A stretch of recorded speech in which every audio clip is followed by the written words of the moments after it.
আজ রাত 2টায় ইউসিএল এর সবচেয়ে গুরুত্বপূর্ণ দুর্দান্ত একটা match Atletico Madrid versus Real Madrid. এই দুই নগর প্রতিদ্বন্দ্বী যখন ইউসিএল এ তখন কিন্তু উত্তেজনার পারতুঙ্গে থাকারই কথা। উত্তেজনার পারতুঙ্গে থাকার এই কারণে কথা, পূর্ববর্তী ইতিহাস বলতেছে অ্যাটলেটিকো মাদ্রিদ রিয়াল মাদ্রিদের কাছে কখনোই ইউরোপের যে কোনো কাপে বা ইউসিএল এর কোনো কাপে কখনোই পাত্তা পায়নি। কিন্তু সাম্প্রতিক পারফরমেন্স বলতেছে যে অ্যাটলেটিকো মাদ্রিদ রিয়াল মাদ্রিদকে কোনোভাবেই ছেড়ে দেবে না, বরং জিতে যাওয়ার সম্ভাবনাটাও আছে।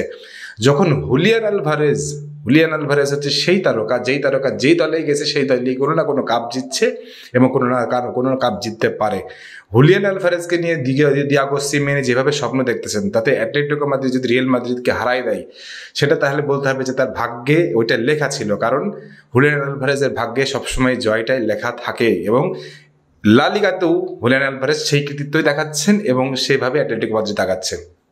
তবে আজকের ম্যাচ যেহেতু ইউসিএল এর বস বলা হয় রিয়াল মাদ্রিদকে, কিন্তু রিয়াল মাদ্রিদকে কে ছেড়ে দিতে পারবে অ্যাটলেটিকো মাদ্রিদ, নাকি অ্যাটলেটিকো মাদ্রিদকে ছেড়ে দিবে রিয়াল মাদ্রিদ?